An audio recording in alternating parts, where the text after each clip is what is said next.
Sekjen Partai Gerindra sekaligus Wakil Ketua TKN Prabowo Gibran Ahmad Muzani merespons istilah orang dalam yang terus disebut Capres nomor urut 1 Anies Baswedan.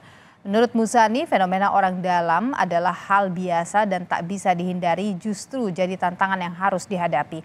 Muzani menambahkan, Anies juga menempatkan orang dekatnya alias Ordal di jajaran pemerintahan saat menjabat Gubernur DKI Jakarta. Calon Presiden nomor urut 1. Maka pada segmen ini kita akan memulai pertanyaan kepada calon presiden. Itu kan fenomena dalam setiap kekuatan, ada.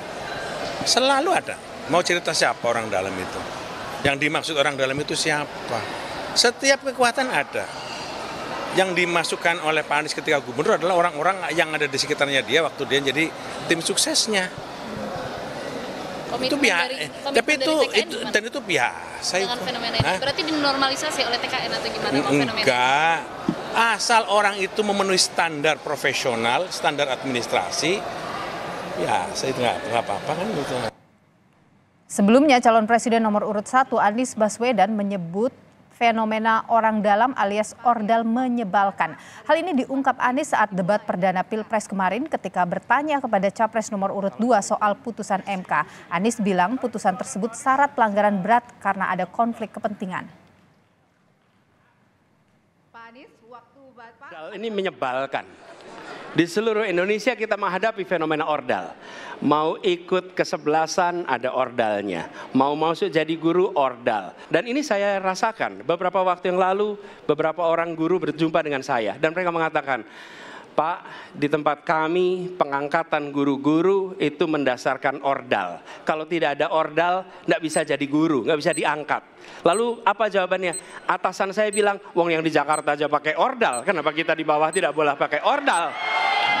Negeri ini rusak apabila tatanan itu hilang. Usai Capres nomor urut 1 Anies Baswedan melontarkan sindiran orang dalam debat Capres perdana, kubu pendukung Prabowo merespon balik dengan menuding Anies yang tak bersih dari orang dalam. Soal komitmen dari dua Capres melawan nepotisme dan fenomena orang dalam kehidupan bernegara, kita bahas bersama juru bicara Timnas Amin, ada Pipin Sopian, dan juga juru bicara TKN Prabowo Gibran Andre Rosiade. Selamat petang Bapak-Bapak, sehat selalu. Ya, assalamualaikum. Waalaikumsalam. Selamat sore, assalamualaikum Nilu dan Pipin. Waalaikumsalam warahmatullahi wabarakatuh. Saya ingin ke Mas Pipin dulu. Mas Pipin, jadi sebenarnya soal orang dalam ini ditujukan ke siapa sih? Ya sebetulnya fenomena yang disampaikan oleh Pak Anies orang dalam itu terjadi di mana-mana. Termasuk misalnya saya hari ini di daerah pemilihan di Karawang misalnya mengeluhkan bahwa fenomena orang dalam itu hampir masuk di dalam segi kehidupan kita. Misalnya ketika orang mau kerja di satu pabrik bahkan ya tidak hanya di PNS tetapi di satu pabrik, maka orang dalam itu yang bisa memasukkan orang dalam. Kemudian tidak hanya dia memasukkan tetapi dia memungut biaya yang cukup besar. Dan di pemerintahan juga begitu ketika mau ngurus KTP, ketika ngurus paspor dan sebagainya. Jadi itu sebetulnya yang terjadi di tengah-tengah kita. Dan kemudian Pak Anies juga menyampaikan bahwa fenomena orang dalam ini terjadi juga di level paling tinggi, yaitu ketika proses penyusunan atau pembahasan judicial review tentang MK, maka kemudian terkait dengan cawapres dari umur di atas 40, kemudian 40, di bawah 40 plus juga boleh, asalkan punya pengalaman pilkada. Nah di situ ada fenomena orang dalam. Jadi ini menyinggung soal nama Gibran ya? Diberhentikan. Jadi sebetulnya fenomena ini terjadi ya ketika gongnya ternyata itu gitu. Sehingga di bawah ini sebetulnya banyak di antara kita memang sebal dengan fenomena orang dalam ini. Orang dalam ini menyebabkan terjadinya ketidakadilan di tengah-tengah masyarakat kita. Hanya orang yang punya kedekatan yang bisa mengakses satu kekuasaan, sedangkan orang pada umumnya meskipun dia punya prestasi, tapi kalau tidak punya orang dalam, dia susah. Dan saya baik, Bu kira Andre, ini menjadi evaluasi bagi kita. Ini. Ya, Bu Andre, ini sudah dipertegas ya. Ini yang ingin ke depan jangan sampai terjadi. Itu sebetulnya. Baik, saya tahan di sana, Mas Pipin, saya tahan di sana. Bung Andre, jadi ini jelas ditujukan ini terkait dengan putusan MK. Ya, baik nih loh. Putusan MK itu ada dua. Pertama yang dipertanyakan orang nomor 90 itu yang melibatkan Pak Anwar Usman sebagai salah satu hakim yang menyidangkan. Ini yang diributkan orang. Ini yang disebutkan ordal oleh Mas Anies. Ya, kalau menyimpulkan pernyataan Kang Pipin ya. Tapi Kang Pipin lupa ada yang namanya keputusan 141 yang dikeluarkan. Kalau yang pertama itu 16 Oktober, yang kedua ini dikeluarkan 26 November.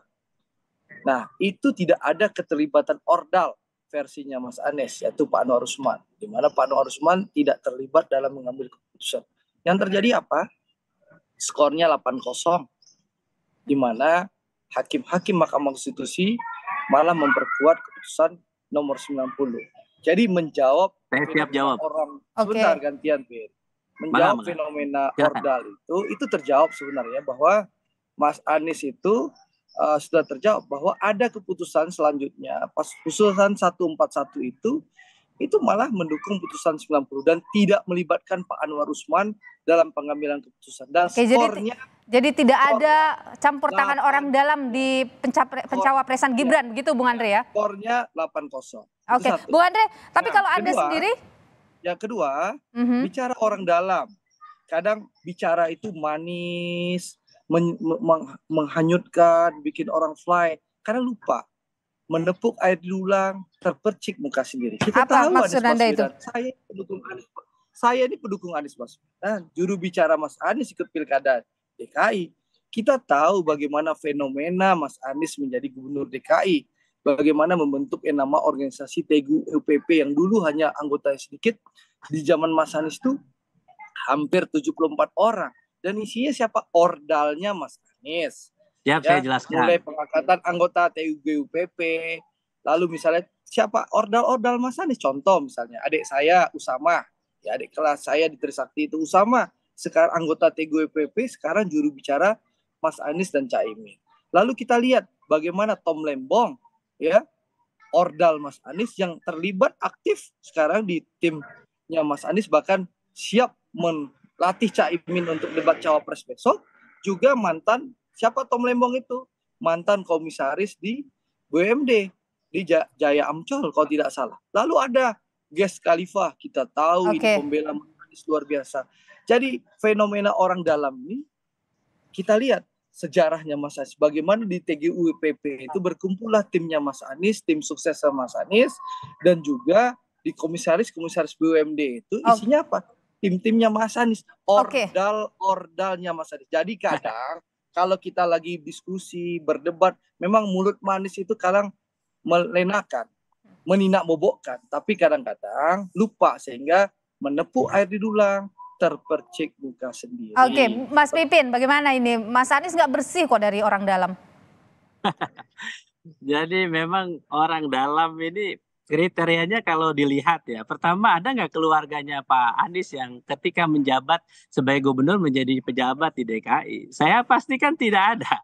Jadi kriteria orang yang bergabung di TGUPP, bahkan ya di tim pemenangan sekalipun, Mas Anies Baswedan itu sangat selektif. Jadi merit system itu ditegakkan. Tidak hanya dalam pengelolaan sebagai gubernur beliau ketika di DKI Jakarta, bahkan ketika penyusunan, bagaimana Anda lihat timnas yang dipimpin oleh Pak Syaugi, kemudian co-kaptennya luar biasa begitu. Jadi saya kira tadi yang disampaikan Bang Andre, saya kira ya untuk menyerang balik ya memang lebih baik sebetulnya menjadi refleksi bagi kita, itu yang pertama. Yang kedua, tadi keputusannya sudah ada yang merevisi keputusannya bahwa itu 8-0 sudah selesai. Artinya keputusan itu sudah selesai dan itu menjadi basis KPU untuk menentukan kriteria cawapres bahwa bisa di bawah 40 tahun. Jadi sehingga menurut saya keputusan yang selanjutnya sudah tidak relevan. Jadi Bang Andre, saya kira publik saat ini sudah melihat fenomena MK ini sebagai fenomena orang dalam tertinggi yang bisa tidak hanya mengubah satu kebijakan tapi mengubah undang-undang. Ya sehingga orang bisa memberikan satu privilege bagi satu orang untuk menjadi seorang cawapres. Nah ini yang Pak Anies ingin hentikan. Jangan sampai fenomena ini terjadi sehingga dari pusatnya berpikir demikian sampai ke bawahnya juga berpikir demikian. Saya kira ini yang sangat bahaya untuk negara kita. Jangan sampai nanti rakyat ini pesimis melihat, mohon maaf, kalau misalnya Pak Prabowo memimpin, yang akan terjadi nanti seperti itu. Jadi kita ingin bagaimana fenomena orang dalam baik, ini saya tahan bisa di sana, dihentikan. Bung Andre. Saya tahan di sana, Mas Pipin. Bung Andre, bagaimana ini dikhawatirkan nanti ketika dalam proses pencawapresan Gibran terjadi ada fenomena orang dalam ini, nanti kalau menang misalnya Pak Prabowo, ada nih berlanjut fenomena seperti ini. Ini kan sebenarnya fenomena ordal di MK itu sudah terbantahkan. Apapun narasi Pipin, ya biasa. Pipin ingin menyudutkan, Mas Anies ingin menyerang, menyudutkan dengan harapan pemilih Pak Prabowo di 2019 itu yang sekarang masih bertahan 60%, harapannya kan bisa bergeser ke Mas Anies yang kebetulan tertinggal di berbagai survei saat ini. Kami pahami strategi itu, kami maklumi strategi serangan itu, karena kami paham itu caranya untuk mencoba memenangkan. Tapi sekali lagi itu kita serahkan kepada rakyat. Biarkan rakyat menilai. Kalau memang Pak Prabowo dan Mas Gibran dianggap melanggar aturan, tentu rakyat tidak memilih. Ya, itu yang pertama. Yang kedua, sekali lagi, fenomena ordal itu sudah terjawab dengan putusan MK yang kedua, 141/80 tanpa kehadiran Pak Anwar Usman. Sebenarnya itu sudah terjawab. Tidak perlu kita perdebatkan lagi. Tapi kalau memang kubunya Mas Anies mau berdiskusi terus, berdebat dan menyerang, ya monggo silakan. Biarkan rakyat nilai. Sebentar. Lalu kedua, kita tahu ya, Pipin, saya ini berapa kali ke Balai Kota. Kita tahu banyak sekali orang di Balai Kota itu yang figur-figur yang sangat dekat dengan Mas Anies. Tapi saya tidak ingin menyebutkan lah. Karena sekali lagi itu urusan internal Mas Anies. Yang jelas, saya ingin menjawab bahwa demokrasi ini berjalan dengan baik. Ya, apa bukti demokrasi berjalan dengan baik? Mas Anies bisa mencalonkan diri menjadi gubernur dan terpilih menjadi gubernur. Mas Anies bisa mencalonkan diri jadi calon presiden dan ikut kontestasi dengan nomor urut 1. Jadi demokrasi mana yang terganggu? Jadi maksud saya, mari kita bersaing secara kompetitif, secara baik-baik, tanpa perlu menyudutkan, tanpa perlu bermain drama Korea. Karena semua sekarang sudah terbuka. Apa yang tidak bisa diviralkan dengan handphone kita, dengan kamera handphone kita, apa aja bisa diviralkan, lalu dilaporkan kepada aparat negara hukum maupun kepada Bawaslu. Ya, sehingga menurut saya, mari kita bersaing secara jujur, bersaing secara adil, bersaing dengan riang dan gembira tanpa meniupkan isu-isu ya yang faktanya tidak ada. Kalau ada kecurangan di pihak kami, Mas Pipin, Kang Pipin, ya silahkan laporkan ke Bawaslu. Jangan kita bernarasi berretorika, tapi isinya bualan kosong. Baik, Mas Pipin tadi ingin menanggapi. Ya. Saya kira Bang Andre ini kita harus banyak belajar ya, bagaimana kita sebagai satu bangsa ya melihat fenomena indeks demokrasi kita menurun. Pak Anies itu menyampaikan data loh. Makanya kita selalu yang diketengahkan oleh Mas Anies adalah data. Indeks demokrasi kita sejak 2015 memang mengalami penurunan sampai sekarang. Saya kira Bang Andre jangan menutup mata atas fenomena itu. Jadi bagusnya seperti yang disampaikan oleh Pak Jokowi itu sebagai evaluasi untuk ke depan supaya lebih baik. Saya kira Pak Jokowi lebih bijaksana dibandingkan Bang Andre melihat fenomena bahwa indeks demokrasi itu menurun. Indeks persepsi korupsi juga menurun. Indeks kebebasan pers juga menurun. Data itu seharusnya dikaji, harusnya diakui. Saya kira Pak Jokowi sudah benar bahwa itu bahan evaluasi. Dan saya kira ini kan sudah terakhir 10 tahun, mau 10 tahun pemerintahan Pak Jokowi. Dan ketika itulah saya kira ketika masa terakhir ada posisi di mana ini ada perubahan. Maka Pak Anies menyampaikan satu gagasan dengan data, bukan dengan fitnah, bukan dengan hoax yang disampaikan oleh Pak Anies. Jadi saya kira inilah kesadaran kita bernegara ketika kita kampanye, memang harus disampaikan argumen, disampaikan gagasannya, disampaikan datanya, sehingga ada pencerdasan buat publik, ada pendidikan politik buat publik, bahwa orang dalam memang ada, tapi kita harus hentikan. Jangan sampai kita mengatakan bahwa orang dalam itu ada di mana-mana, tetapi tidak ada upaya untuk menghentikan itu. Karena orang dalam itu fenomena KKN, korupsi, kolusi, nepotisme ujung-ujungnya. Disitulah saya harus katakan, saya ada di Karawang, saya ketemu dengan masyarakat di sini. Apa fenomena orang dalam di situ? Katakan saya harus bayar 25 juta kalau mau masuk untuk menjadi ASN, mau masuk menjadi pegawai pabrik dan sebagainya. Saya kira kita sangat sedih dengan fenomena itu. Apa Mas yang Pipin harus dilakukan? Yang harus dilakukan adalah bagaimana menyelesaikan dengan undang-undang, dengan penegakan hukum yang adil bagi semua, sehingga orang itulah dalam komitmen ini dari pasangan Amin ya, Mas Pipin ya. Saya kasih contoh, Niluh. Mas Andre terakhir singkat saja. Ya, Niluh, kadang sekali lagi bicara itu gampang. Saya ini anggota DPR RI, kalau Pipin itu dapil Kerawang, saya dapil Sumatera Barat 1. Saya tahu persis Sumatera Barat itu sekarang gubernurnya temannya Kang Pipin dari PKS. Ya, kita tahu. Ya, dilarikan ke gubernur, oke? Oke, tahan dulu Mas Pipin. Padahal ini kita ngomong. Mas Pipin kita dengar dulu Bung Andre. Saya kira Bang Andre juga. Kita dengar dulu Bung Andre, singkat saja. Saya paham.